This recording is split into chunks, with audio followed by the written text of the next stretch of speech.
Steve. Hey, Ari. Everybody, good to be here. I've got a HR advisory and consulting business based here in Sydney to help small businesses with general issues with people, culture, and HR. So I've got a question for you, Ari, where it actually just happened overnight. So we did a piece of work for a client where they asked us to do an audit of all their documentation. Right.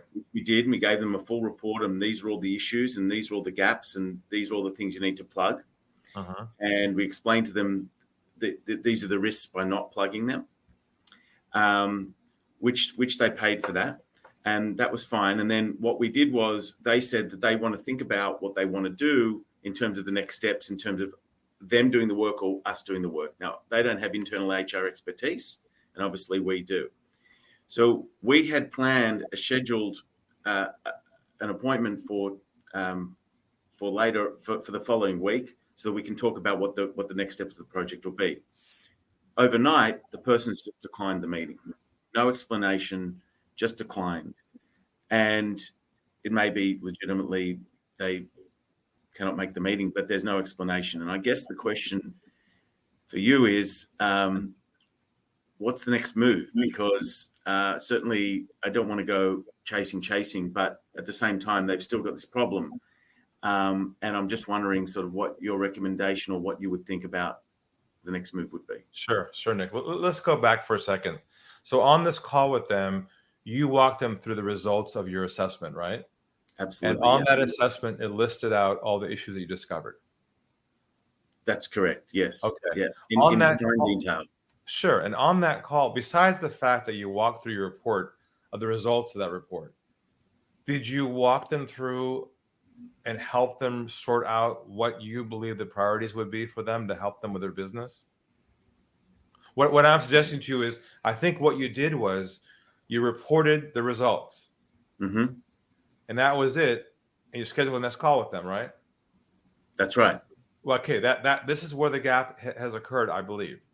What I'm suggesting to you is this, and I'll give you an idea to get them back. But before we get there, let's just talk about this.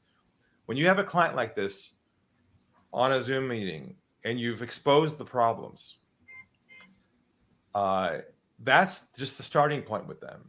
The next part, once you're talking about the problems, you have to go down the iceberg with them again on each problem and help them sort out what the impact is for each one, and then help them on that meeting prioritize what is the first issue to deal with that has the biggest impact, the second one, and the third one. Because what's happened right now is they've gone back to their office. They're very busy. They got a list of issues to deal with. And they probably said, you know what? I got too much going on right now to deal with this. And they put aside the guy declined your meeting. Because what happens is people have a tendency to deprioritize things that are not priorities. So we, as the doctor, have to help the patient understand these are your issues, John. You have a back issue, you have a knee issue, and a toe issue.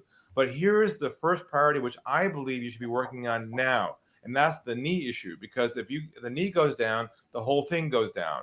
I would recommend. So does that make sense, Nick? It does, yeah. It completely makes sense, yeah.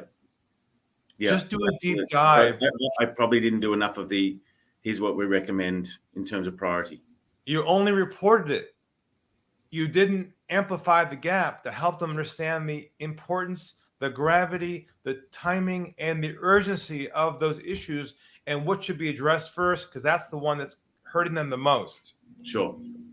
Okay. Sure. That's the first lesson in that one next time around. Okay. Now, thank you.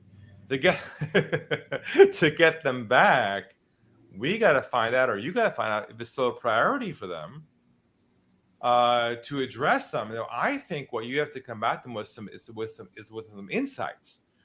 You got to call the guy back and say, "Hey, John, how's it going? It's Nick here. Listen, I've been thinking about our report that we walked you through on Friday. And I have some more insights for you that we might want to talk about that might provide some help in prioritizing and sorting out what might be a working plan or a roadmap or a priority to possibly address in a time that might work for you. Would you be open to have a chat about that?" Okay. It's like a baby step back, but it's like it's an insight to help them because they need this. They need their own clarity on what to do first, what makes sense, and what's the plan. Okay. Because they were left without a plan.